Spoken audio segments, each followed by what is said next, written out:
Said I wanna spend my life away with you.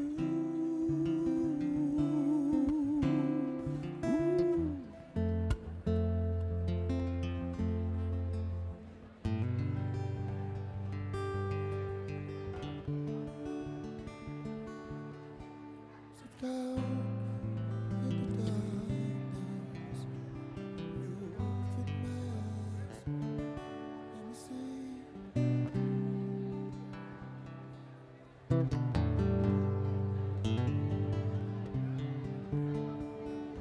Beauty that made my heart adore thee.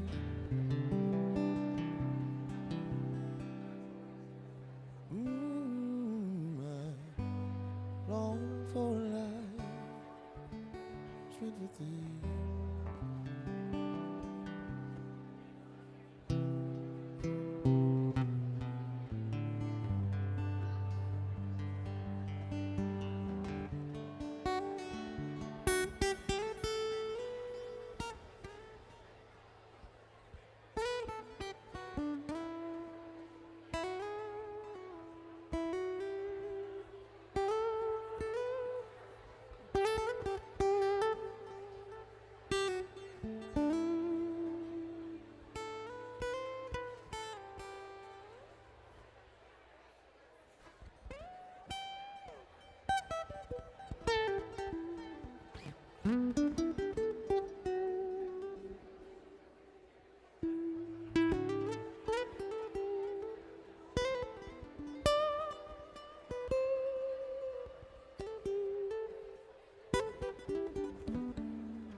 Light of the world, you stepped out in the darkness. You opened my eyes, you let me see. Oh, a beauty that made my heart adore thee. Oh, I long for a life spent with thee. Here I am to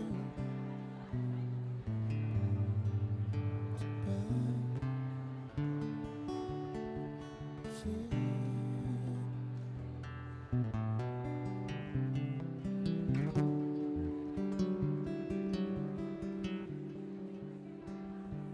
oh, and I'll never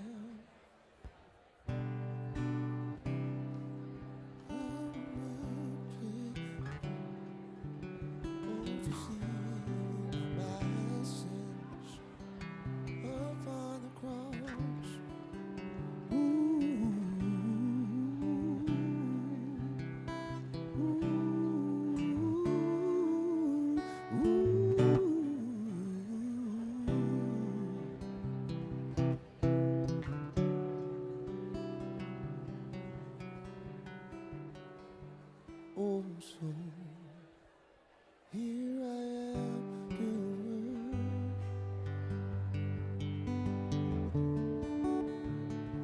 here I am to say that you're my God.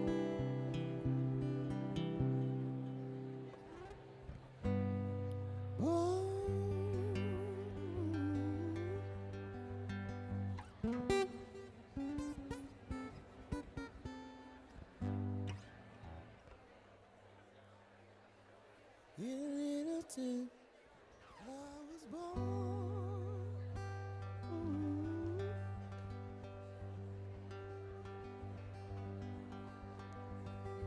In a little tent, oh, it's like a river I've been running. It's been a long time coming, but I know, no, no, no.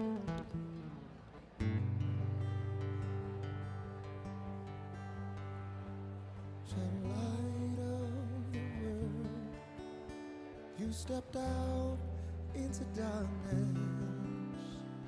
You opened my eyes, you let me see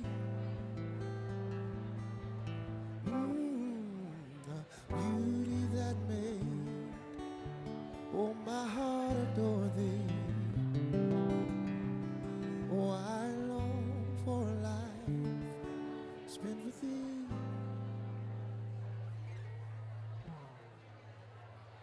Good evening. Hello, everyone.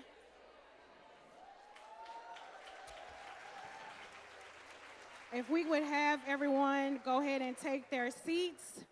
Good afternoon and welcome to today's town hall with our very own State Representative Afton Bain, who is running for the 7th Congressional District, and will be joining us Congresswoman Jasmine Crockett.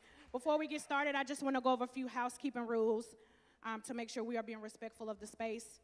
There is no food in the sanctuary.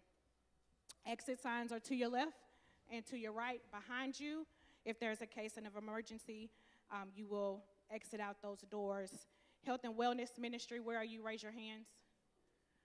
You see Health and Wellness raising their hands. Those are the nurses that will help you in case there is an emergency and you need medical assistance. I want to take a moment to thank everyone who made this possible today. First, if we could give a huge round of applause for Watson Grove Church for opening their doors to us. Pastor Faison, First Lady Maya Faison, thank you for your hospitality and your continued commitment to this community and social justice. A special shout out to the church staff, Mitzi, and the pastoral team. You guys have been phenomenal partners with us in this process, trying to organize this event and execute. I also would like to recognize Senator Charlene Oliver and her hard work. Love Noise for providing us with entertainment. Creative Souls for providing us with all of our printing. All of our elected officials who are here, thank you for joining us. We appreciate you. We see you. And a big thank you to the security team for making sure that we are all safe in this place.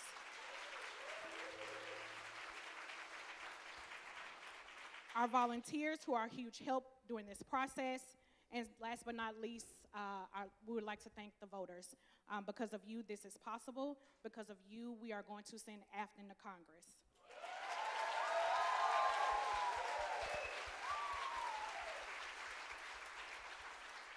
One last thank you. I want to give a shout out to National Hookup of Black Women for providing voter registration for us today to make sure that we register every voter.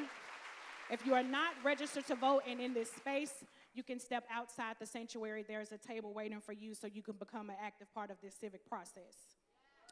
Thank you for being here and being a part of this amazing town hall, and I look forward to seeing you guys on the campaign trail.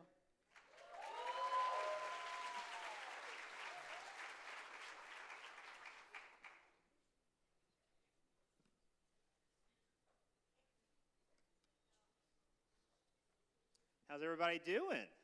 Yeah? We feeling good? All right, all right. So I'm Keedron Turner, president of Davidson County Young Democrats here in Asheville. Yeah, there we go. Come on, come on. Thought we were in church. Let's go. Right? So speaking of church, so if you'll bear with me for a little bit, I want to talk a little bit about where we're at today in a church in Congressional District 7. See, I find it uniquely Southern that we're here talking about change in a church, because as you know, the South, the Bible Belt that we know of today, that we stand in today, was built on movements and gatherings that took place in the church. And to me, the church is a powerful symbol of the gospel, right? The truth of the world that we're in today and what we as a people can make of it. So with that said, if we're in church, let's talk about the gospel. Let's talk about the gospel of Trump's America, right? And what it's doing to Nashville and Congressional District 7. The gospel, the truth, is that the federal government is ruining our communities. The truth is that Trump's administration has made 1 year, it's surprising it's been 1 year. 1 year feel like a decade, and quite honestly, hell, right? We've seen hundreds of our neighbors taken away in the middle of the night without any notice, without any due process. We've seen our grocery bills skyrocket due to the ego of one strange man in the White House, right? We've seen our local governments and nonprofits struggle with the loss of federal funding. Our academic institutions crumble at the fear of teaching what needs to be taught. We've sacrificed our own groceries for the sake of thousands of Tennesseans who no longer have access to food. That's the gospel of Trump's America. But there's another part that you might not know about. The gospel, the truth, the goodwill is that we are young, we're tired, we're fed up of Trump's America, and we're ready to do something about it, right? Right, come on. Young and fed up leaders in the past found ways to energize their movements in town halls just like this, and now we have a new wave of young leaders doing the exact same thing. Why? It's because the progress, the change, the hope that those leaders fought for decades ago is under attack right now. And now we have young leaders like Congresswoman Jasmine Crockett. We have young leaders like Democratic nominee Afton Bain, right? We have these young leaders fighting for that change to bring it back into the conversation. So the good news is that young Democrats are fed up and tired and ready to make some change, but we can't do it alone. We all know that. If you think your only contribution to the fight for change is showing up to this town hall and sitting in those pews, I will be the first and probably not the last one to tell you today that we need you to do more. We need you to door knock. We need you to phone bank. We need you to donate. We need you to talk to that neighbor that you don't want to talk to, because that's how important this moment is. Tennessee, we have one shot this year at getting it right. It's going to take all of us, both here in the church and those listening in, to make change for Tennessee and bring it back to where it needs to be. So, with that said, I do have one question for y'all. Are y'all ready to get to work? Let me say it one more time. Are y'all ready to get to work? It's a church. Let's go. Then let's get to work. Thank y'all.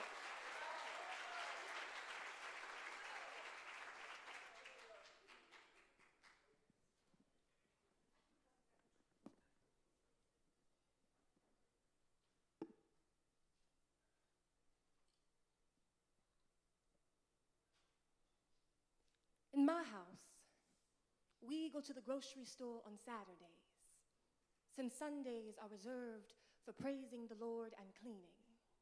Monday through Friday, Mama and Daddy clock in, and we at school trade pencil and pens for grades.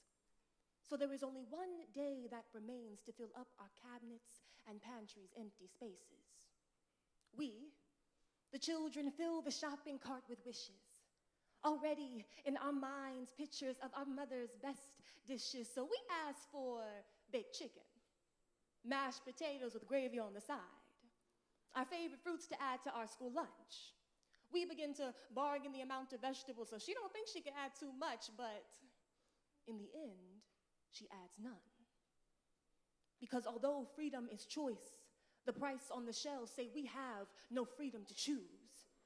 And having enough for tomorrow outweighs today's healthiest food.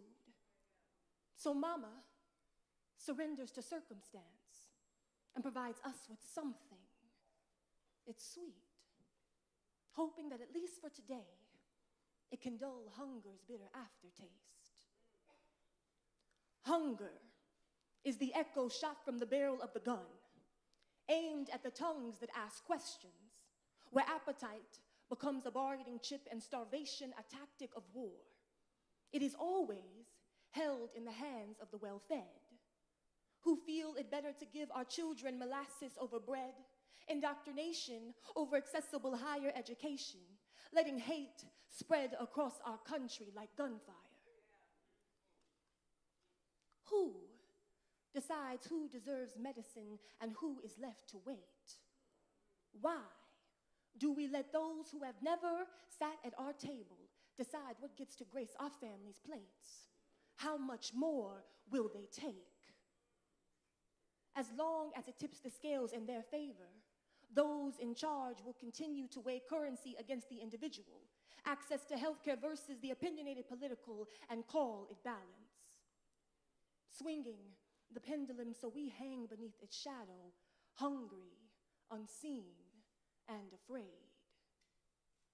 However, they have severely underestimated the weight of our voices.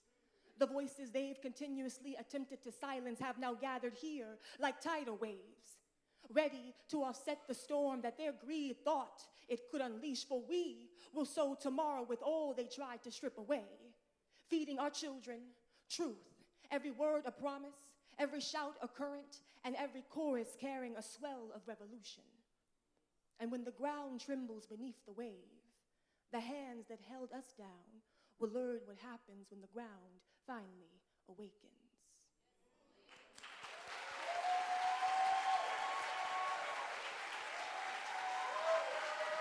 Give it up for Jaden Marshall.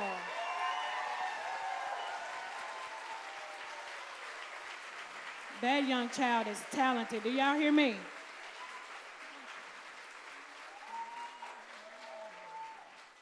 Now we will have Miss Penny give her testimony. Miss Penny is a mother and an impacted SNAP recipient. Good afternoon. My name is Penny Hewlin, and I live right here in Nashville, Tennessee. I'm the mother of 3 adult children, Benji, Morgan, and Max. In 2020, my oldest son, Benji, was taken from us by gun violence. That loss changed my life forever. It is also when I became involved with Moms Demand Action, where I now serve as a survivor lead, advocating for safer communities and for families who have faced tragedy like mine.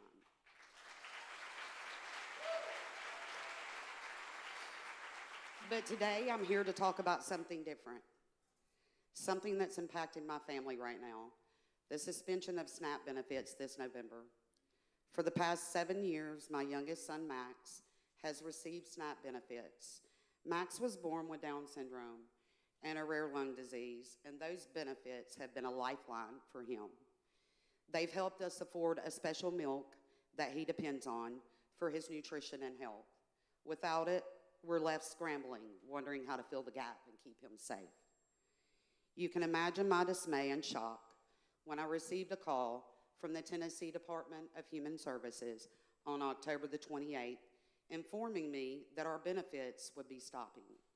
There was no warning, no gradual phase out, just a phone call that left me wondering what we were going to do next.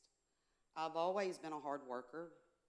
I'm currently the only one working in my family, and I work for a nonprofit organization that provides housing for individuals with disabilities and people living on a fixed income. The majority of those individuals rely on SNAP benefits and other subsidies to live full, independent, and dignified lives. This sudden cut isn't just devastating for my family, it's devastating for the people that I serve every single day. When I was a single mother raising Benji, I also relied on SNAP. Without that help, I don't know how I would have kept food on the table. It gave me a chance to build a stable life. And now, years later, I find myself depending on that same support again. Not because I haven't worked hard enough, but because sometimes life gives us challenges that no one can prepare for. My husband is a union millwright with the local 1554, and right now, he is unemployed for 4 weeks. This comes at a time when Tennessee's unemployment rate is about 3.6%, which may sound low, But for working families like mine, even a few weeks without income can be devastating. And it's made even worse by the Republican-led federal government shutdown, which has caused families like mine to once again have the rug pulled out from underneath them. It makes me frustrated, it makes me angry, and sad to be going through this again, especially after years of hospital visits for Max. And he has a weakened immune system that it makes him especially vulnerable. As a mother, watching your child struggle, then losing the safety nets meant to protect him is almost unbearable. I spent years advocating, knocking doors, writing postcards, calling representatives, and visiting the Tennessee State Capitol to meet with our legislators. I've stood up for immigrants, for gun violence survivors, and for families like mine. I've also fought tirelessly with the insurance and pharmaceutical companies to ensure that my son gets the care that he needs. As a result, I have to say I'm deeply disappointed that while our governor, Bill Lee, has allocated funds to food banks, he refuses to use available state funds to continue SNAP benefits directly for families who need them the most. So I stand here today not just as a mother or a survivor, but as a reminder that policies are personal. SNAP is not a handout, it's a hand up. It's how we make sure children like Max, families like mine, and communities like ours can survive and thrive. If you're watching this and you're wondering what you can do, get involved. Call your representatives, support campaigns that stand for families and working people, or donate to your local food bank. Because together, we can make sure that no family has to go hungry while waiting for leadership to do what's right.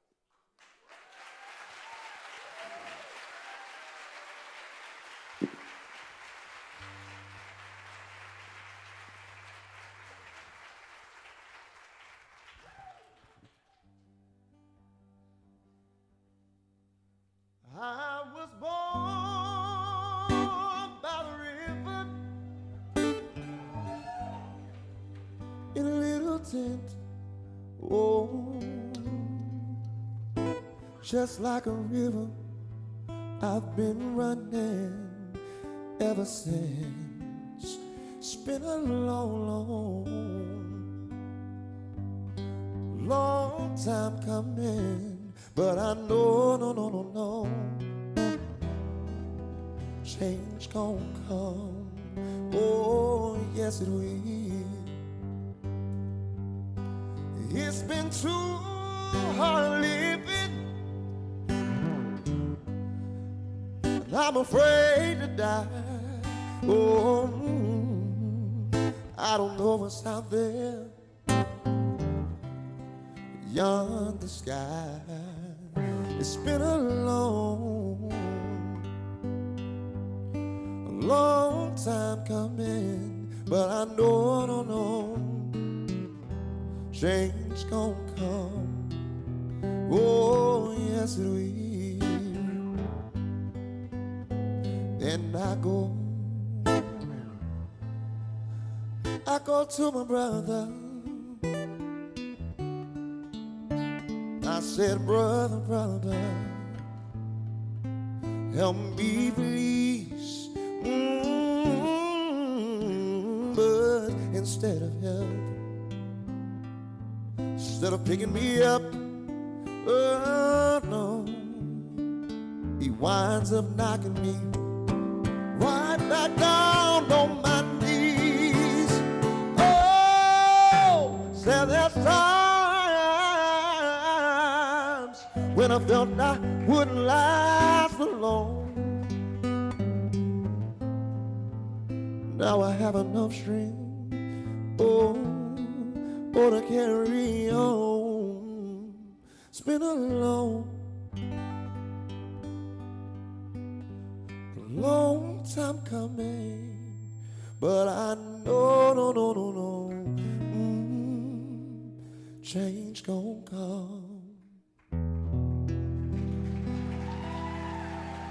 Yes, indeed.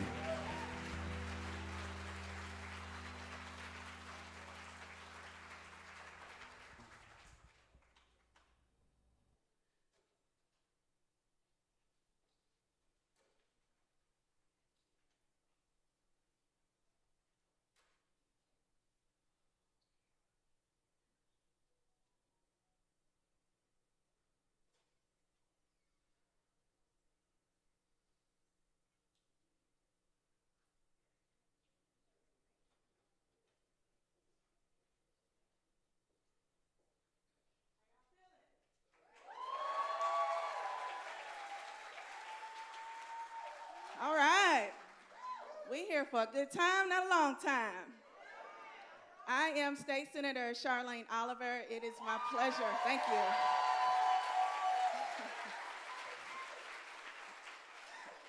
It is my pleasure to have you here today to experience this monumental occasion for Tennessee.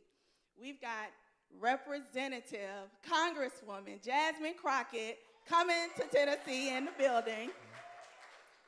But I want to read a statement because I want to make sure everyone knows that unfortunately, because we are in a shutdown, we are in a government shutdown. Things are uncertain right now, and things happen at the last minute because we are dealing with very important people like members of Congress. So unfortunately, Representative Jasmine Crockett couldn't be here in person with us like she fully intended to do, but she will be here. She will be streaming in, so we are moving forward because she understands the importance of this race. She understands what it takes for a young woman to run for office like Afton Bain. She also understands the stakes in this race right now in Tennessee and why we need her in this race. So we are fired up for her, and we've had great speakers today. Let's give it up for our poet. Let's give it up for Kedron.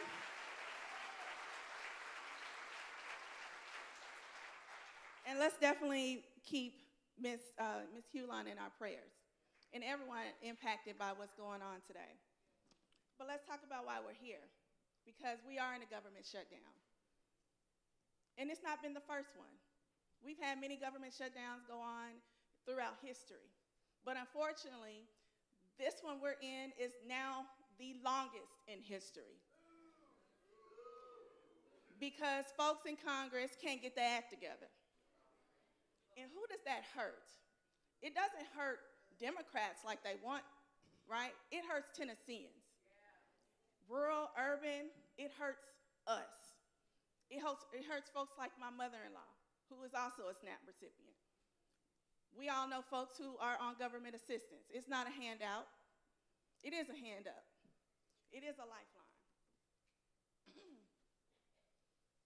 But also, over 69,000 Tennesseans are set to lose their health care because, again, we can't get our act together. Food assistance from Williamson to Wayne County. Folks want someone like Afton Bain in Congress because we know that she's going to fight for her and not the special interests. We're going to fight for you and not the special interests. Because she's here to feed kids, not make kids suffer. She's here to fix the roads, not let you ride on potholes. And she's here to fund hospitals, not see them close.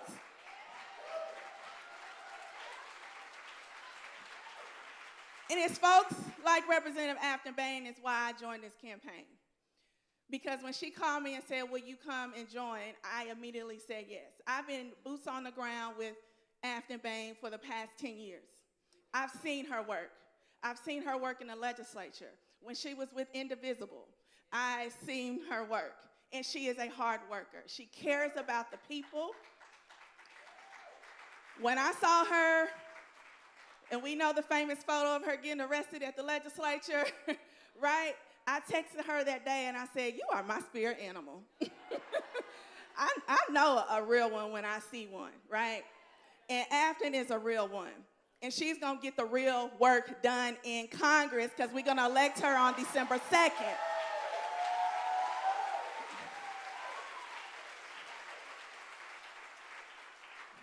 She's an organizer, a social worker, a state legislator who represents the 51st district here in Nashville.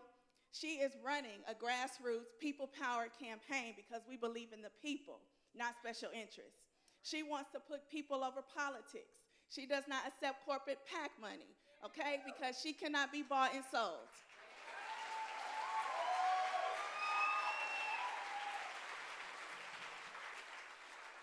Afton Bain is running to make life more affordable for Tennessean families by increasing wages, decreasing costs, restoring healthcare access for over 600,000 Tennesseans, and rolling back policies that hurt working families and farmers. Now, for the woman that you all have been waiting for, the woman who brought us the famous phrase, beach, blonde, ballad, built, butch, body. You know her.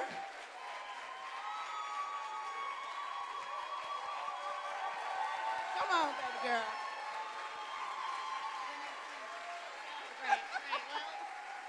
Yes. She is the Congresswoman from Texas's 30 congressional district, serving portions of Dallas and Tarrant counties since January of 2023. She is a civil rights attorney, former public offender, and a former Texas state representative. Let's stand on your feet, y'all. Give it up for Afton Bain and Jasmine Crockett.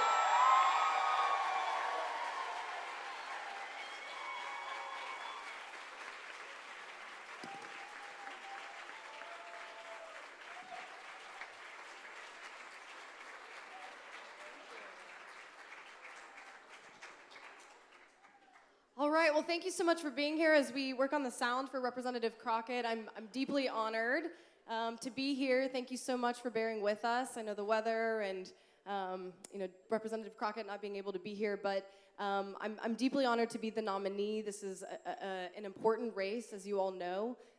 The balance in Congress is there's no balance, I guess. And this is a moment in time that we have been building towards for 10 years.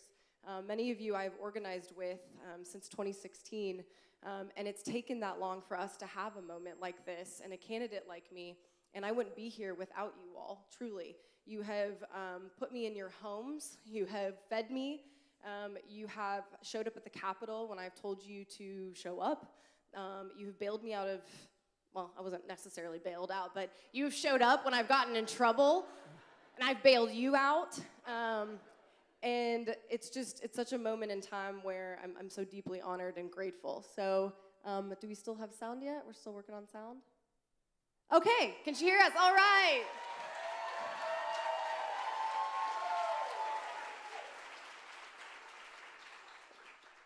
Okay, she can hear us, we can't hear you. So we're gonna keep on working. So we've got 25 days, and I'll talk a little bit about the race. As you all are able, we have canvases and phone banks almost every day, which has been incredible. I want to shout out the Tennessee Democratic Party, and if you are part of a county party chair or any part of the infrastructure, please raise your hand. Thank you for being here.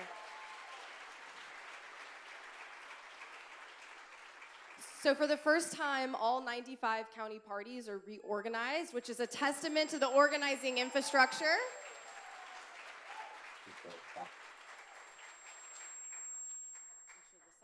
We're still working on it. And if you are part of the grassroots, raise your hand. If you've organized a protest at the Capitol, if you've attended a protest at the Capitol, raise your hand. All right.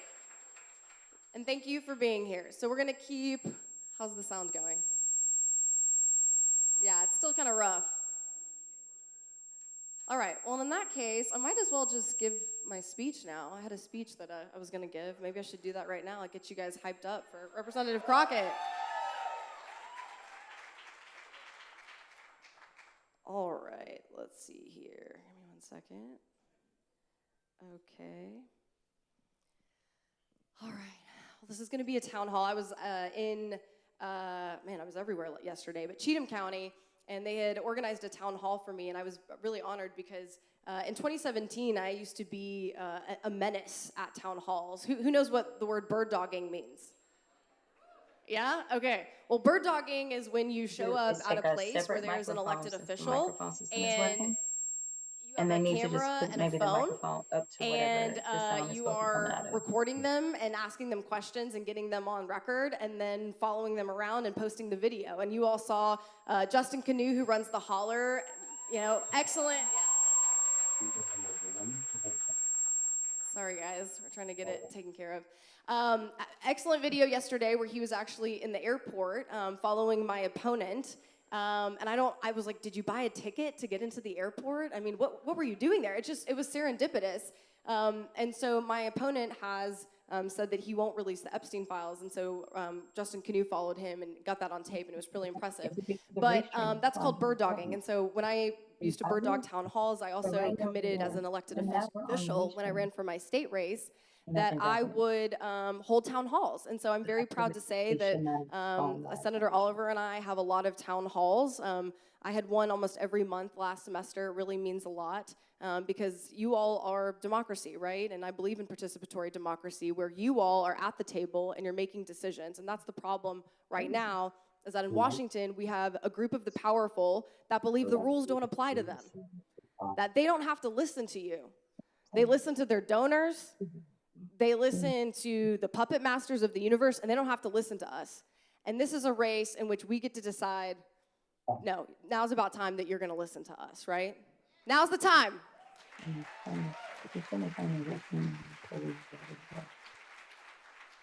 All right, I'm just going to be up here ad-libbing. Okay, great.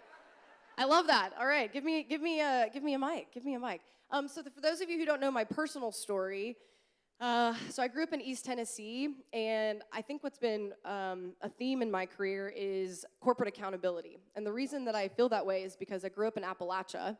Knoxville's at the foothills of Appalachia. And in high school, we would go out to the coal mining towns in East Tennessee, because there were places in East Tennessee where there was coal mine.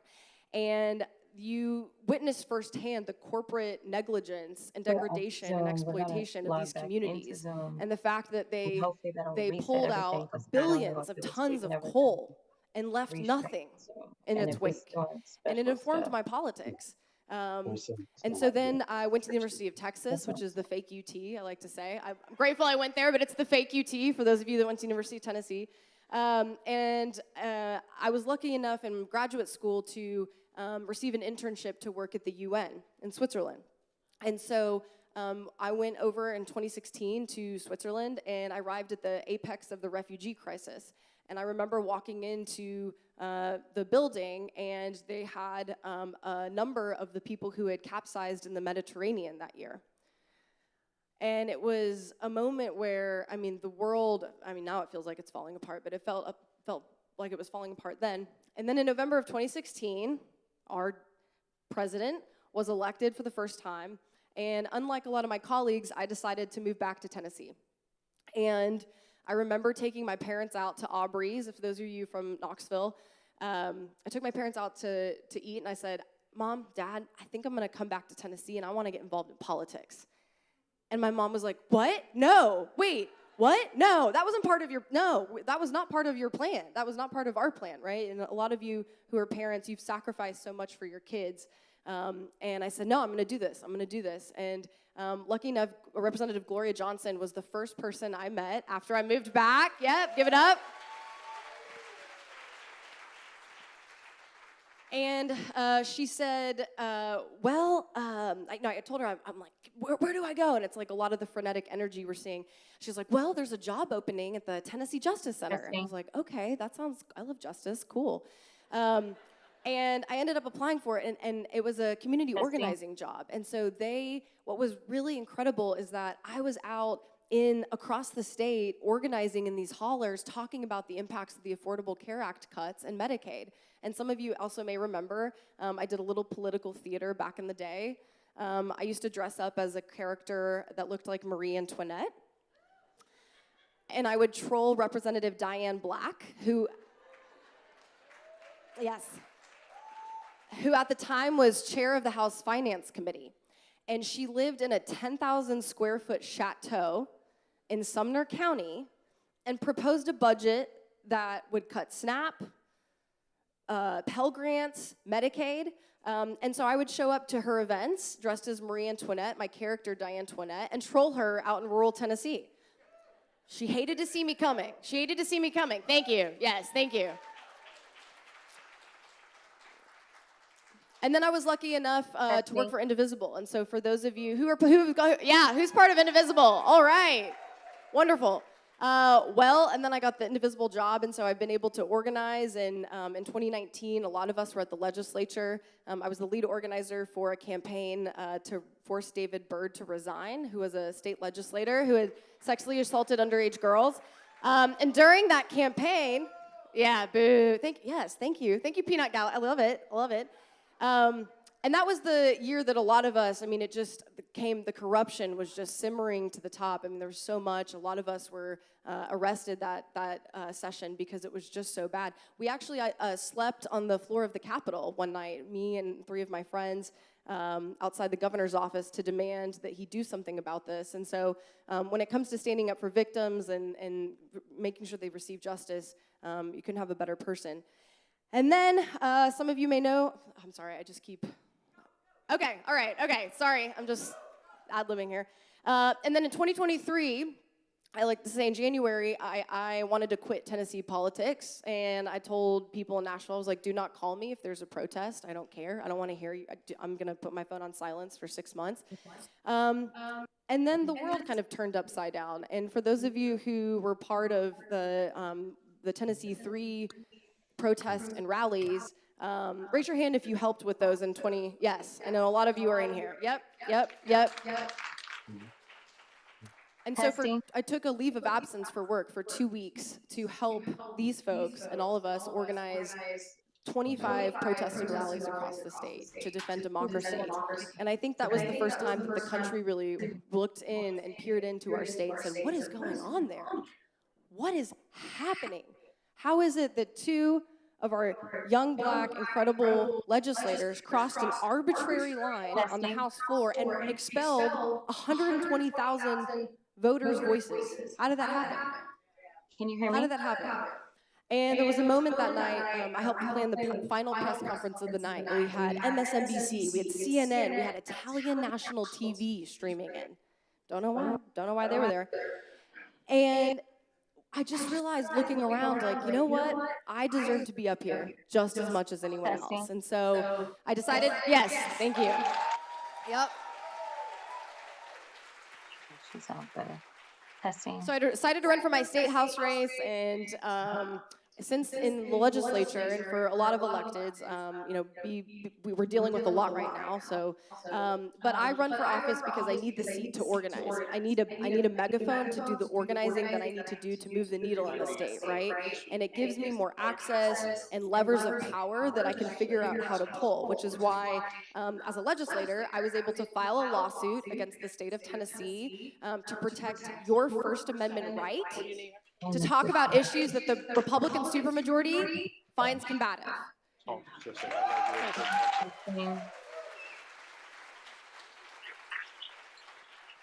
And we won. We won in the conservative Sixth Circuit. We won. And it's a testament, thank you, yes. And it's a testament to, the movement attorneys that we have in the state that are in the background doing everything they can to litigate us out of this mess. But it's also a testament to the groups on the ground that have been doing this work for so long, right? And that the fact that that they're here and they're kicking. All right, are we almost there yet? Someone just... Representative Crockett! Testing. She still can't hear. We're trying, y'all. Thanks for bearing with us. She can hear us. Okay. Well, Representative Crockett, we've got a lot of people in the audience here for you, and just we really miss you. We're sorry you couldn't make it, but we're really, really grateful. I wonder if you can communicate in the chat, and then someone... I'm trying to figure out how to do this. How do we do this? Because I have some questions for you. Tell her to talk for us again. Yes!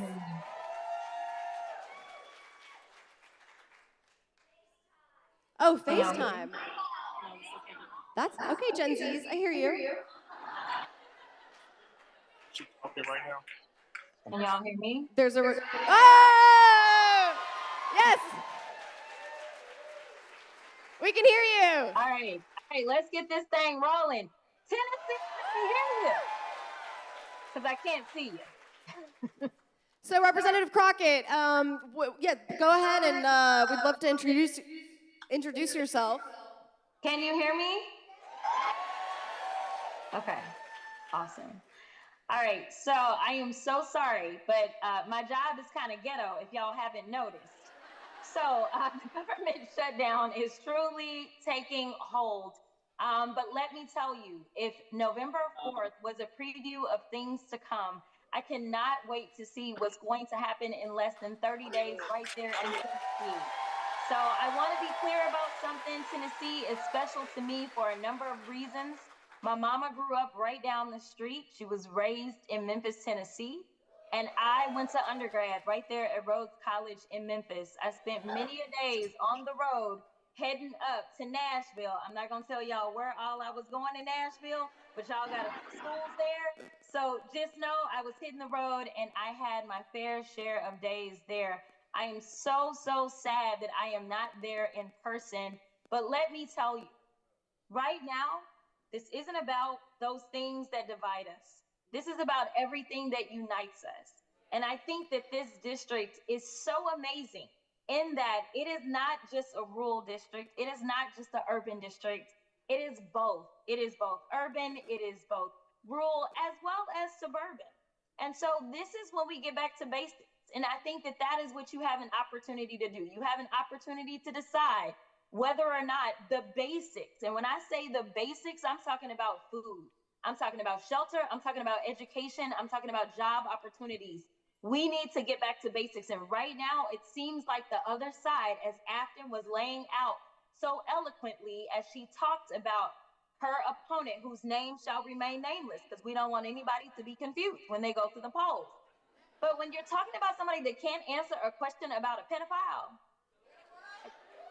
we've sunken literally to the sunken place at this point, right? Like when you can't just say that a thing is a thing, right? When you can't just say, no, I won't support or protect pedophiles. And essentially, that is who the Republican Party has decided that they want to be the modern day Republican Party. So let's talk about the things that matter most to you. So I'm going to give you a quick overview of what is currently taking place as it relates to this record-setting shutdown. And hopefully we can get into a little bit more conversation in general and make sure that we get to the things that matter most to you. Because a lot of people are always waiting to figure out who that leader is going to be. Yeah. A lot of people are always trying to wait on a leader, trying to point to who that leader is going to be. Well, let me tell you what leadership looks like. It looks like acting. Because right now, I'm sure most of you cannot recall the last time that an elected leader, elected on the federal level, has decided that they would do something as simple as have a town hall where they would actually decide to listen to the very people that put them into power. We have a lot of people that don't understand who it is that they work for. And so whether you identify as a Democrat, Republican, or independent, at the end of the day, when you hire somebody, you should at least feel good about knowing that that person is going to respond to you and your needs and not respond to the wants of a crybaby wannabe tyrant, okay? All right, so let me just talk about the government shutdown a little bit because I know that your representatives ain't trying to talk about it.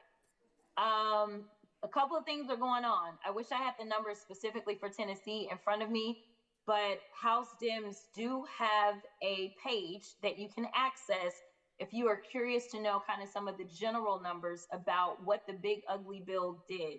And that is on our House budget website. So if you Google Dem House budgets, there's a website that will come up and it should have information that is instructive down to your district about how many people are gonna lose health care.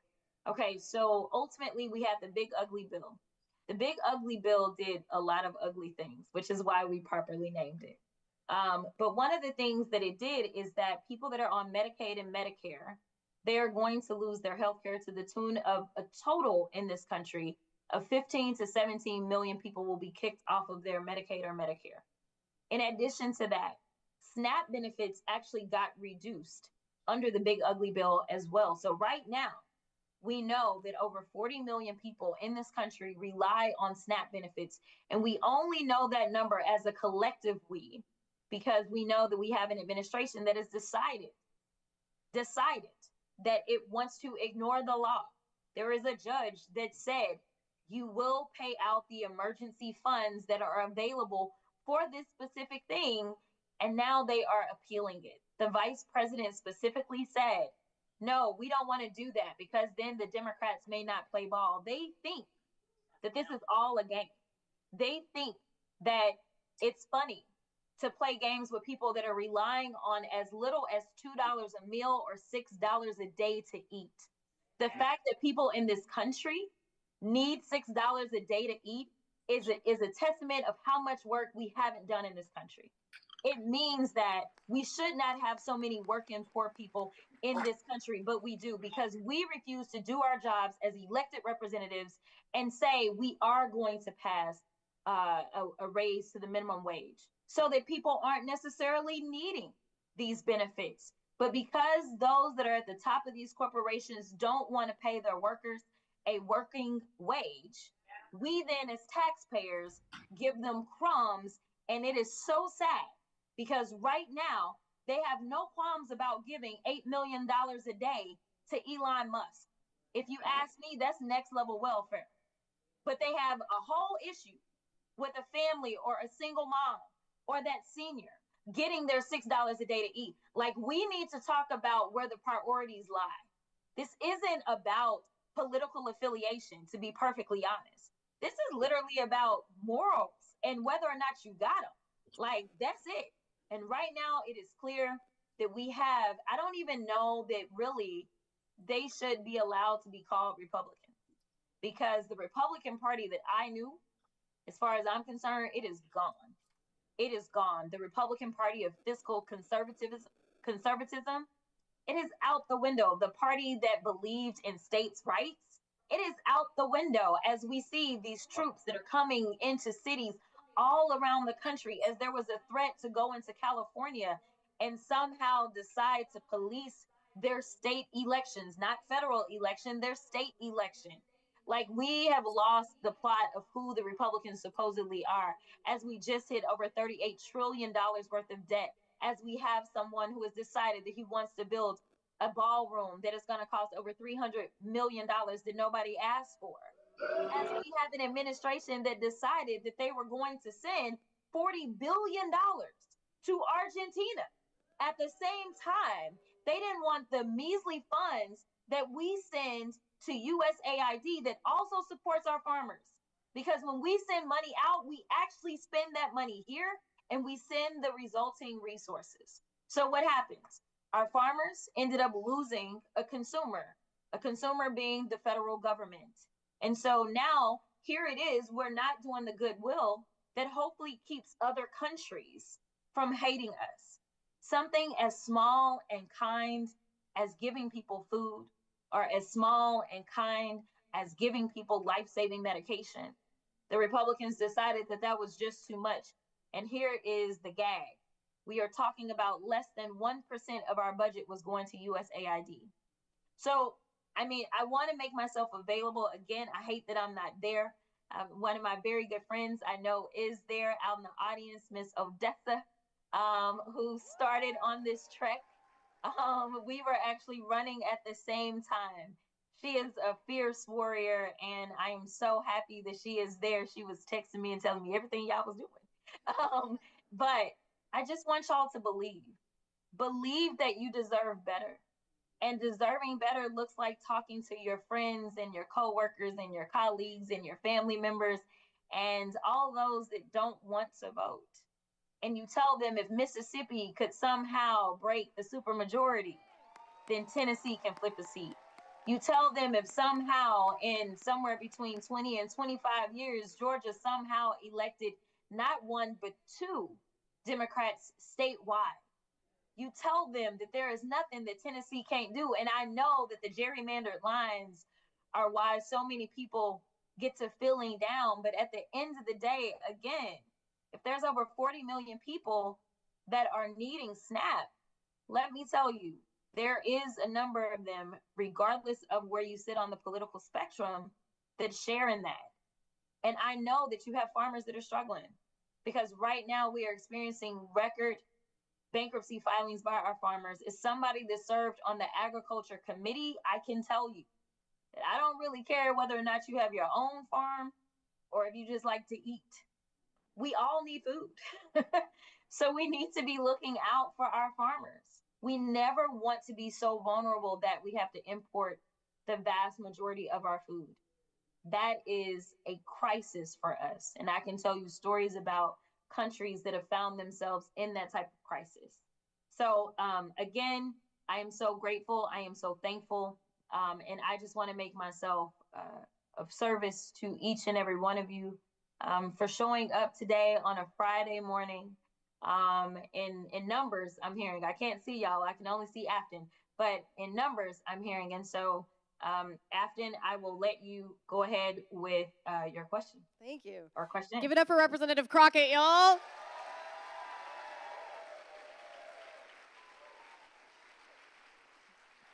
You have so many fans in Tennessee. You have so many fans in Tennessee. We love you, and we're very grateful for all you do for us. I have 3 questions for you. So the first question is, when folks across the district and in Tennessee can't afford groceries or rent, it's not because they're bad with money. It's because the policies we have. So from your seat in Congress, how do you view the role of corporate power and the billionaire class in buying our democracy and our economy? They've already bought it. I mean, I don't really know what else to say. I mean, when you look, and one of the reasons that we truly needed to end Citizens United, I mean, we know what happens. We know Elon put in more than $250 million to be able to get this seat, but that was a bargain.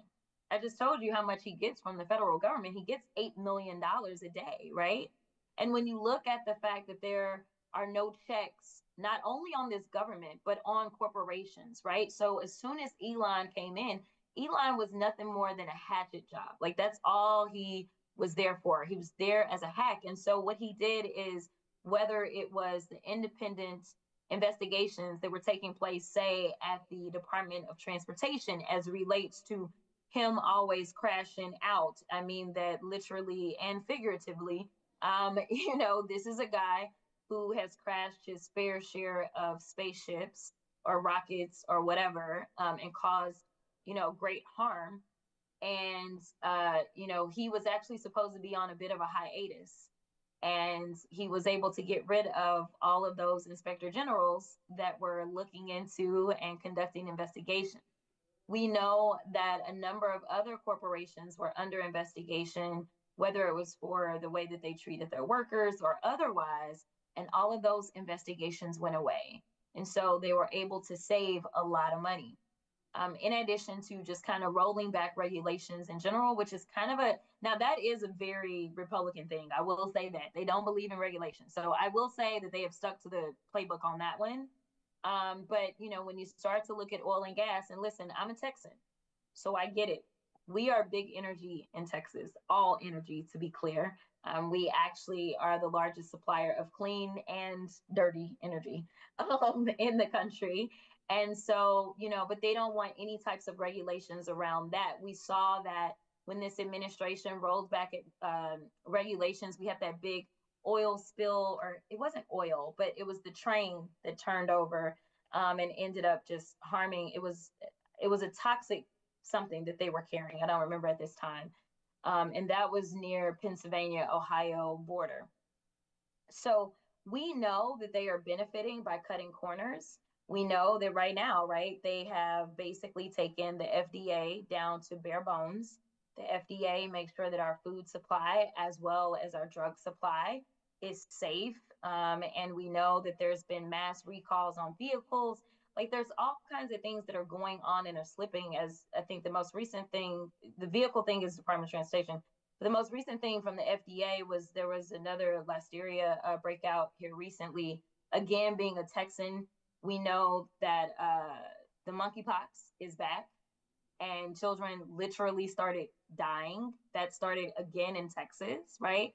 We now are in this anti-vax world with the heroin addict that currently leads the Health and Human Services. And so now people are not even going to be able to easily access vaccines if they want them, simply because he's decided that he wants to be an anti-vaxxer as the president continues to go and get all of his shots, right?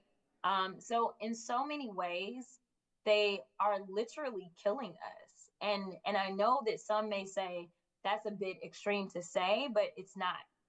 We have this organization within the House. It's called the Congressional Budget Office.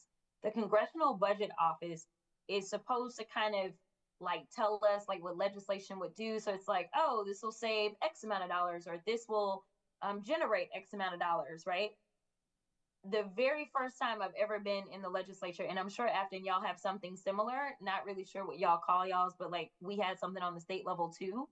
And that was where we would get the price tag on something, right? And so some people would decide whether or not they were going to vote for your bill based on the price tag. But when it came down to the big ugly bill, they were trying to estimate the number of deaths. I have never served in a legislative body where they were trying to estimate the deaths. And the Congressional Budget Office just threw out a random number and it's like 50,000. Like, how do you estimate how many people are going to die? And why should you ever look at legislation and think about deaths? But this is a reality, whether it is hunger or whether it is healthcare. We know that those are the two main things in the big ugly bill that they decided to go ahead and redistribute wealth from those that are struggling every single day. And it is the largest redistribution of wealth that we've ever seen in this country. And they redistributed it up to the top 1%ers and basically looked at the rest of us and said, pull yourselves up by your bootstraps. Well, we know your time is super valuable, but I just wanted to ask one final question, and hopefully you can end with a pep talk for all of us, because we certainly needed to get through the next 25 days. But both of us come from places that people love to write off. The South, red states, and we know that they're not red, they lack investment. They lack investment, and we have some of the best organizers and activists in the country in this state and in Texas, and it's because the national landscape doesn't feel like we're worth investing in. What have you learned about building people power in places that pundits write off? It's a great question. No one would ever expect that I would represent Texas. People are always shocked that that is where I represent. But I think that it is inspiring, because you never know how many amazing stars exist because we fail to really believe. I will tell you this. I was outspent when it came time to run for the state house. I was outspent 5-1. And the one thing that I couldn't be was outworked and out manpowered. So we had over 300 volunteers for a state house race, and they made the difference. We worked really, really hard. We took out an incumbent, and it was the closest state house race in the entire state of Texas that year. We only won by 90 votes. If for some reason I had not won that race, I would not be sitting in Congress now. So I want you all to believe, just believe and do the work.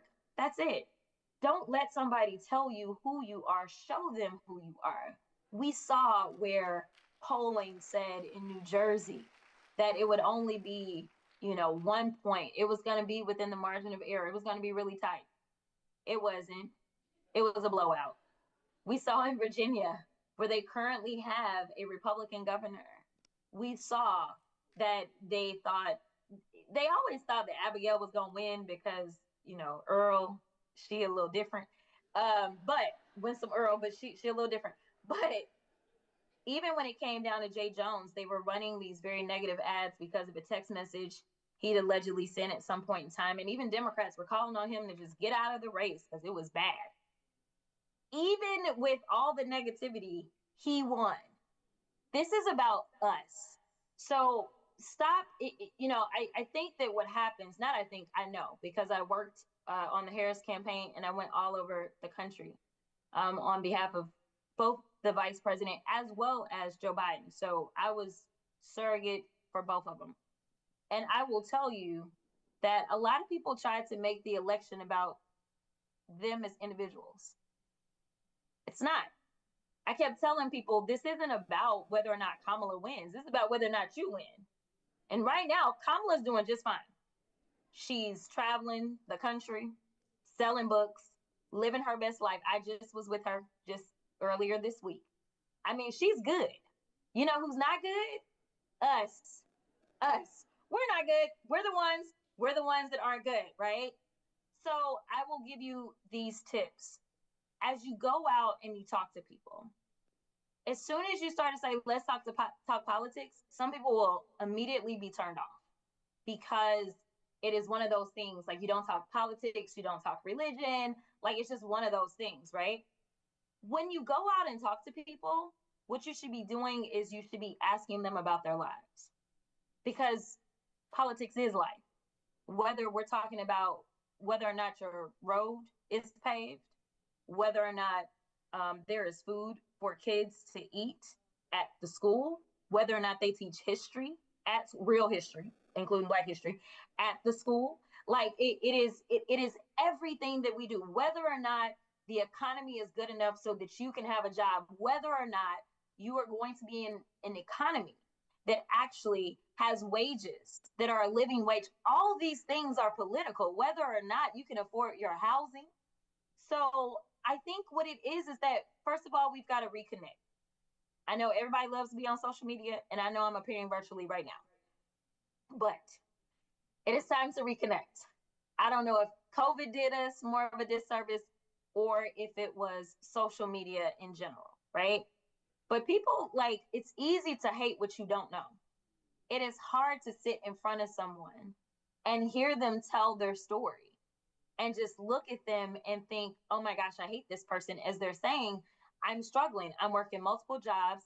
I've got, multiple kids, and I need this itty bitty amount of support, whatever that support is for, whether it is that tax subsidy that we are fighting for as relates to the Affordable Care Act, or whether it is that Medicaid or that Medicare. As if I gave you an average of how many children in this country are born on Medicare, it is, I'd say in the country on average is close to 50%. It's high 40s. That's the average for the entire country. Now, when you start to get state to state, the further south you get, the higher the number goes. I'm just saying. So it's the same thing when we look at a state like Florida. Florida has more people enrolled in the Affordable Care Act than any other state. But can you guess what the elected representatives from Florida are trying to do? They're not trying to do right by the people your people are on the Affordable Care Act. Like, that's just what it is. So I think it is so difficult sometimes because we start off with saying, hey, are you voting? Or you need to go vote, or we beat people up. In fact, y'all are sitting in a church right now. So many times people say you can't beat religion into people. That is the same for politics. You can't, right? Like, you can't beat them in, but you can bring them in. That is for sure, by showing them why it's important and how it can better their lives. It's the same philosophy. So I say, number one, make sure that you start reconnecting. I don't know how many of you have even taken time as you're sitting in this church to even introduce yourself to the person sitting next to you. Every time I say that, people then start to turn and then be like, oh, okay. We've gotten out of connecting. So let's just get back to very basics of connecting with people. Let's make sure that we are asking people how they're doing. I just had to deal with the fact that one of our Dallas Cowboys, who is a baby, as far as I'm concerned, just scored his first ever touchdown and went home and killed himself. I need y'all to understand that people are craving human connection. And some believe that they're finding real connections by going deep, whether it's into the gaming world, because that's becoming a big thing, or whether it's in social media. But none of that is reality. So let's get back to connecting. Let's start asking people what it is that is making them stay up at night. And then let's connect that to their political decisions. So that way they will open up to you. And you can then educate them, because there's so much misinformation and disinformation out there. You want to make sure that people have the truth. And my final point is, there was a junior senator from Illinois who no one thought could be the president of the United States. They thought it was a joke. He was young. He had just gotten to the Senate. And frankly, he had lost his first election. This isn't the guy that was picked by anybody, but he was. He was picked by everybody. He was picked by the people. It is time for the people to take their power back.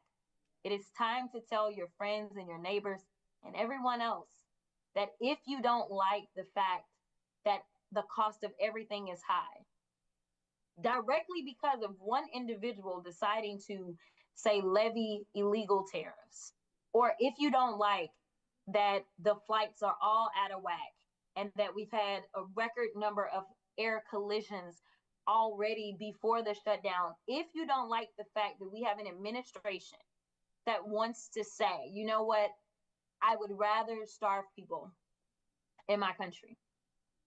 If you don't like that stuff, if you want an actual check, let me tell you, Afton is that check. I keep telling people that I need votes. People don't understand that healthcare premiums for the entire country are going through the roof right now, and it only passed by one vote. The big ugly bill, it was a one vote difference. If one more person, if one more Republican, if Marjorie Taylor Greene had realized what she was voting for when she did vote for it, because she did vote for it, if she would have flipped her vote, that would have made the difference in everyone's lives in this entire country. That is how much power you have. You have the power to change the entire country's lives with this one seat because our numbers are that close. Right now, they have a 3-seat majority. This would take them down to 2. I am asking you to believe in the power of you. It comes down to you. Afton will do her part. She will try to introduce herself to as many people as possible, and she will campaign. But at the end of the day, whether or not you pull up to the polls, whether or not you take 5 or 6 or 7 other people to the polls, whether or not you get into your group chats and you start telling people, hey, we have this special election. We don't want to be the ones that are embarrassing. We want to have a repeat of what we saw happen on November 4th. That relies on you. I know y'all can do it. I believe y'all can do it. I hate I couldn't be there to do it with you, but please give me a reason to show up in Tennessee and to celebrate the win. All right, let's give it up for Representative Jasmine Crockett. Thank you so much, Representative Crockett. We're very grateful for you. We love you. Absolutely. And we're grateful for you. Thank you. I first want to start by thanking you all for coming today. Thank you to the Watson Grove Baptist Church for having us. Pastor and First Lady Faison, thank you, thank you, thank you to the staff. Chester, I owe you my firstborn child. Thank you. And to my team, thank you, and for bearing with us for all the technical things. We're really grateful. I have one question. Are y'all ready to flip this seat? Are y'all ready to flip the table? And are y'all ready to flip Congress? This race is the beginning of something special. It is a moment where Tennesseans are coming together to say no more to the Billionaire Boys Club, no more to greedy corporations siphoning wealth from our communities, and no more unchecked state and federal power. For too long, families and workers across Tennessee have been told to stay quiet, work harder, and expect less. We've been gaslit by those in power who exclaim, "This is the best we can do. This is the best you're gonna get." Do you all think this is the best we can do? No. That's not who we are, and that's not how Tennesseans were raised and how we lived. We are the organizers that have organized countless marches and protests and vigils when our cities and communities were under attack. We are the workers that keep our potholes filled, keep our students well-read, and our cities and small towns working. We are the activists that speak truth to power when the powerful tell us to shut up and sit down. So don't tell me that power doesn't belong to us, because it has always belonged to us. We just have to reach out, and we're going to take it back. And that's what this race is about. It's not about left versus right. It's about who the government serves. Do we keep letting corporations and lobbyists take everything they can get? Or do we build a Tennessee that feeds kids, fixes roads, and funds hospitals?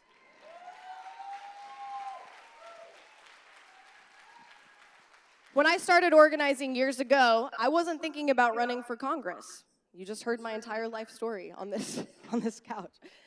I was a social worker out in the hollers of Houston and Humphreys counties raising awareness about TennCare cuts.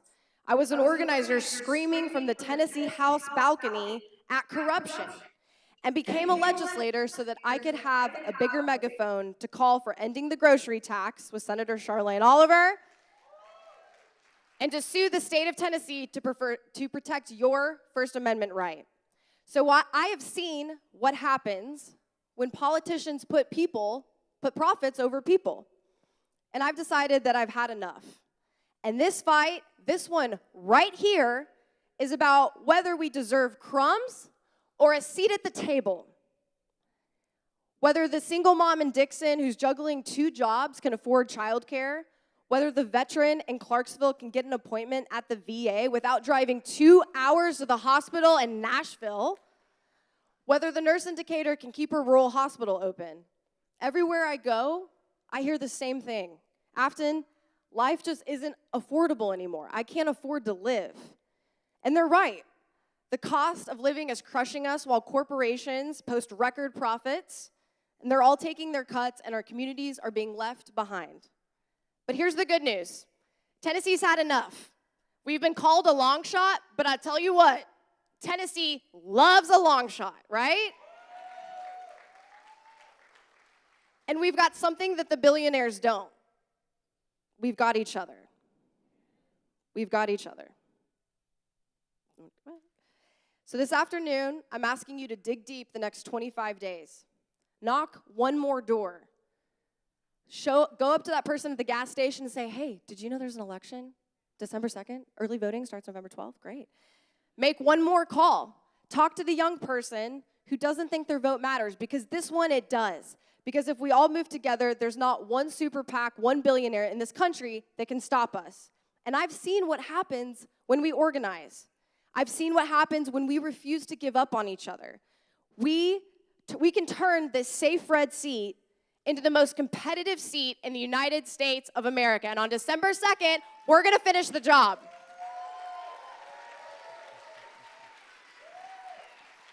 So let's get loud. We are done being written off. We are done being priced out. And we are done waiting for someone else to fix what's broken.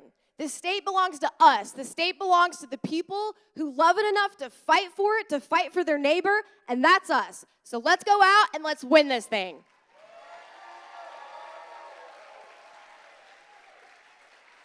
And with that, I'd like to...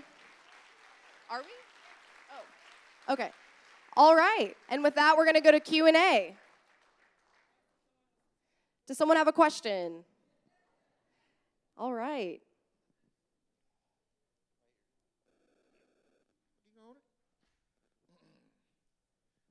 Hello, Miss Bain. Hi.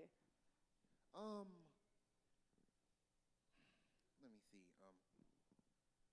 What are you going to do about the arts funding and the pedophiles that are trying to ruin it? Yeah, so unfortunately, right now at the federal level, we've just seen an incredible onslaught of funding being cut across all of our industries, all sectors. And so my goal is to be your next congresswoman, to go back and reverse the cuts in the big ugly bill to all this funding, and to work with the attorneys on the ground and at the federal level that are litigating to try and bring back this funding to Tennessee. All right.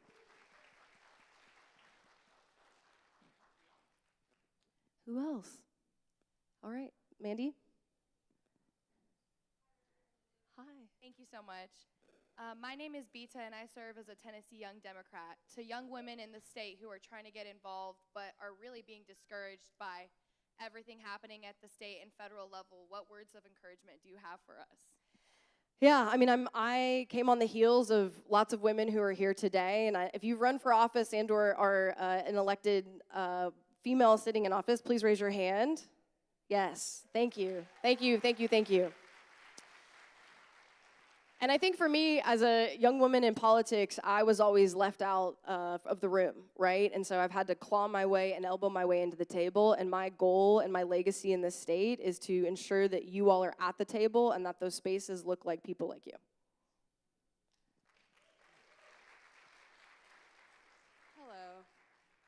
Oh, we have Representative Crockett back on for a question. Okay, great. Oh, no, that Yes. was me over here. Oh, okay, hi. Is it your question for me or Representative Crockett? For both of you, Okay. actually. So my name is Alicia Lane. I go by AC. I am the president of the Graduate Student Council at Vanderbilt University. We've had 2 rallies about the compact in the last month. Every single governing body on our campus has passed a resolution against the compact. What advice would you have sitting in your purview for us students that are trying to fight for our trans brothers and sisters, our international students, and actually really get a livable wage on our campus? Yeah, I can start with that, but I'm curious, Representative Crockett, what your experience is. Can you repeat it really quickly? Yes, I can repeat the question. Like a summary? Yes. She is in charge of the graduate students at Vanderbilt who are trying to organize against what's happening. And I just want to say thank you. I know in my, as a state representative, I have been emailed by multiple professors across the state that are, being fired against their, for their First Amendment rights being violated. And so this is a moment in time where my antidote is organizing. You all have the opportunity to organize statewide in a way where everyone is affected and to build your bigger base of power. And so spend these years, right, which are bad now, they could get worse, organizing, contacting every single person you know at these universities and building your bigger we, because that's the we that's going to be able to fight at the state legislature and federal levels and to push the Board of Regents. Yes. Representative Crockett? I am not quite up to speed, but I do want to say that I did not realize that Dr. Michael Eric Dyson is also there. Yes. So mad love to him. He is my big brother and is always checking on me. As it relates to free speech in general, because I'm guessing this is where we're going. I'm guessing there have been maybe students that have had to endure some negative things because they've decided to exercise their free speech. Representative Right? Crockett, it's about the compact the Trump administration forced on universities, if you have any thoughts on that. Listen, okay, so I'm mad about that thing. Okay, all right. So now I'm like, I don't know where we're going. There's a lot of stuff going on campuses. So here's the deal. I agree with Afton in that, okay, I'm gonna take it back a little bit because I think that this can apply to everybody that is sitting there. The only way that we lose our democracy is if we cede it. We have to resist. And so we've seen this with the universities. We've seen that there are universities that have decided to roll over. We saw this with the law firms. We've seen it with the TV stations and the overall news outlets that have decided that every time they got pushed, that they would not push back. But what we need to do is collectively push back. And so it may take some radical things, right? I mean, typically to get somebody's attention, it may be considered radical, whether that is unenrolling and going somewhere else. I know that sounds like a lot, but we have to make sure when you look at what happened with Jimmy Kimmel, it was money that spoke, right? And essentially what they're saying is like, we can't afford not to get the money. But let me tell you something, a lot of our schools are about to lose the money anyway. So what they should do is make it to where it looks like it's a safe haven so that people actually want to attend their institutions. The reason that I say that they're losing money is because they've cut so much of the research funding. I did not talk about that earlier, but in cutting dollars, again, to make sure that the 1%ers can have everything that they want and need and not and more, so that Jeff Bezos can have his third wedding for $65 million or more.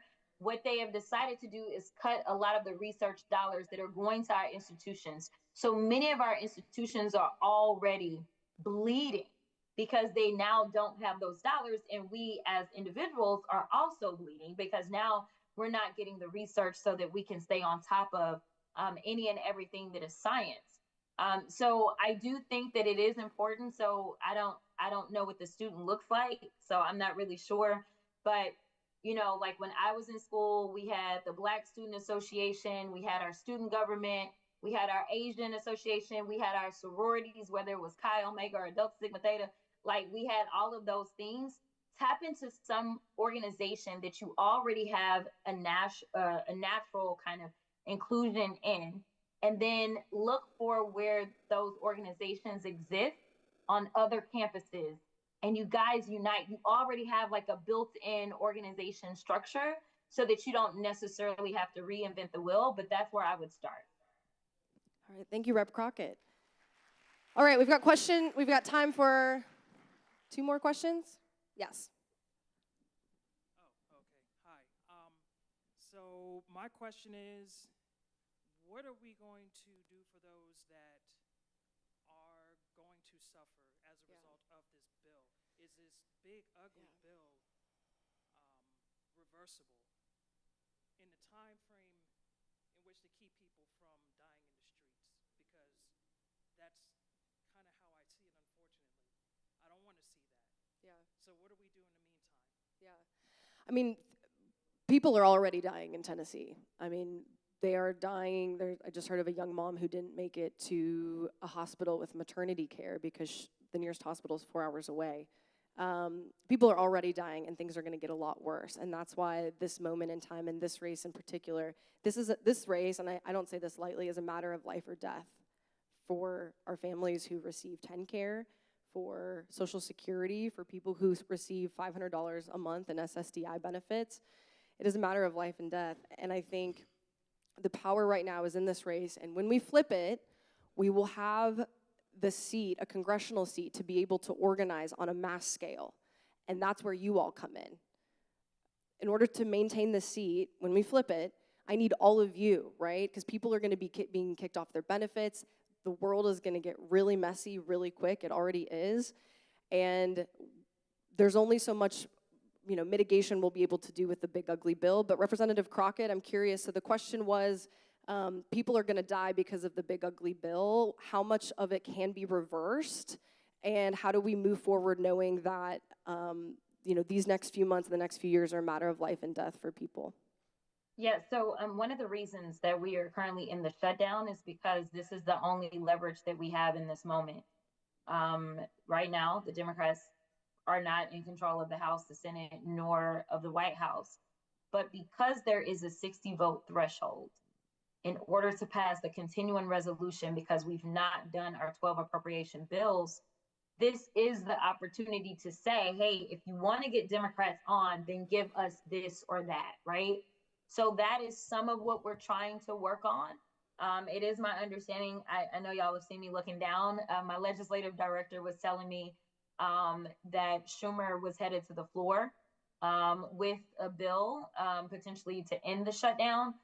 And so they've got to, I don't know what all is in this because I'm not on the Senate side, but this is our only point of leverage. When it came down to the big ugly bill, the filibuster was a non-issue because for reconciliation, it doesn't come into play. And so they only needed a simple majority, both in the House and the Senate. It's always a simple majority in the House. And again, it barely passed the House. So a couple of things that we're going to have to do is, number one, we're going to have to get very creative about making sure that as people are trying to figure out where is it that I donate my money, we donate that money to the community health center organizations. It's going to be really important to do things like, so we still have what they used to call PORT, and then it was called earmarks. Now we call it community project funding.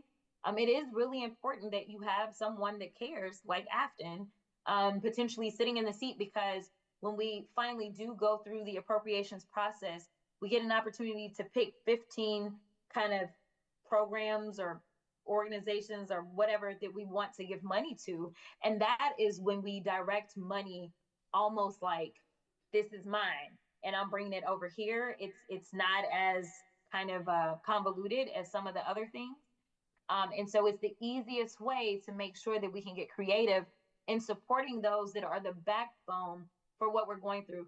Final point that I'll make, especially when we start to talk about healthcare and we start to think about rural America, as somebody who lived in East Texas, I know about how, like, literally losing the paper plant or the chicken plant or the tire plant may impact the entire economy and make everything shut down. Or like right now, what we know, pulling all of this money out, and most of the brunt of what we're going to feel from the big ugly bill is actually timed to take place after the midterm.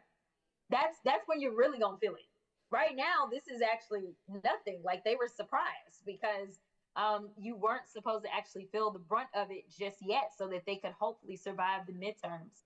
But it is going to be important for those community project funding that we do those things. And if there's an opportunity still to implement some money around our infrastructure bill as relates to things such as broadband. We know that telehealth, so getting really creative about those opportunities as well. But you need somebody who's going to be in that seat that's going to say, I'm going to support this cause or that cause. And usually I tell people not to submit to me if they need more than $5 million. Some of these organizations, $5 million will change everything that they can do because they're always used to working with less, right? So those are some of the things that we can think of. And then once we get back in control, we've got to flip things around. I just don't know that we can do that while he's still in office. All right, we'll give it up for Representative Jasmine Crockett.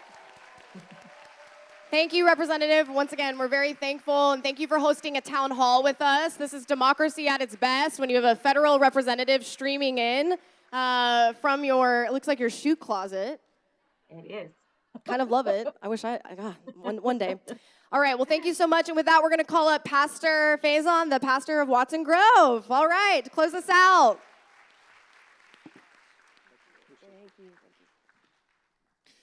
Good afternoon. I want to first say thank you. Thank you to all of our staff and our volunteers from Watson Grove that have been serving since early this morning and even this week and a bit of last week preparing to be able to host and practice what we call extravagant generosity and hospitality for you. So would you help me thank them? To our executive pastor, Pastor James Dennis, my executive assistant, Deacon Mitzi Spring. They led an amazing team of folks who are helping us get here. And so I'm grateful for them. Also, special shout out to MNPD for keeping us safe today, making sure that things were in order. We're grateful for you. And I also want to say thank you for showing up today. Many of you brought donations for our food pantry. Even before SNAP benefits were in a concern, our food pantry gives away some 200 to 300 pounds of food every single week. We've seen an increase and an uptick in that, and folks are not just coming from our community, but they're also coming from different parts of the city, different parts of various other counties. So thank you for helping us to do that. That's what we're about. We believe in being the hands and the feet of Jesus, not just talking about it, but being about it. And that's part of who we are and what we do. So thank you for helping us to fight food insecurity in Edge Hill and beyond. I want to remind you, of course, we got an election happening.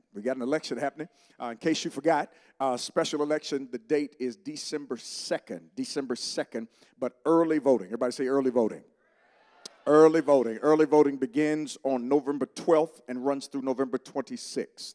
Early voting, November 12th through November 26th. And the special election, the election day, is December 2nd. There are folks counting on you not showing up. So please, ma'am, please, sir, make sure that your voice is heard. I want to say this for our congregation, and as the pastor of the Grove, I'm honored to be the senior pastor here. We as a congregation do not, and I want to say this clearly, we do not endorse candidates, neither do we endorse individuals, but what we do is we address issues. We address issues, and this is a town hall concerning issues that are impacting our congregation and our community, and we take serious convening those spaces where dialogue can take place. Issues require dialogue. Everybody say dialogue. Here's the thing about dialogue, though. Dialogue has become dangerous, and I want you to know how dangerous dialogue has become. Dialogue has become so dangerous that there are many of our political officials who refuse to do it. They won't host town hall meetings. They won't have conversations with their constituency. They won't engage in conversation because either they don't have the answers or they don't care to hear the problem. So we have an issue with dialogue becoming dangerous. Dialogue has been dangerous in the last 24 hours because last night, our team was wrapping up preparation for today, and we had two individuals on our church campus who faked being security for Representative Jasmine Crockett and wanted to do a sweep of the building. And because of the wisdom and the wit and the quick thinking of our staff and their connection to security, that those persons did not get in. Last night, dialogue is becoming dangerous. Last night, there were drones flying over the building, flying over the church. And when MNPD showed up to respond to that, cars sped out of the parking lot trying to get away, all because we wanted to have dialogue. Dialogue's becoming dangerous. But when it gets dangerous, you got to keep talking. You got to keep having the discussion. You got to keep having the conversation. You got to keep talking. Because dialogue leads to direction. And when we figure out what goals we have in common, the places we want to go, direction then leads to decisions. And friends, we have some decisions that we have to make. So please, ma'am, please, sir, make sure that your voice is heard and that we make the right decisions. Thank you for joining us today. We appreciate your presence. We've been an honor to host you. We pray that you have experienced and felt hospitality and generosity today. And we're praying for your safe travel as you head to your next place. God bless you.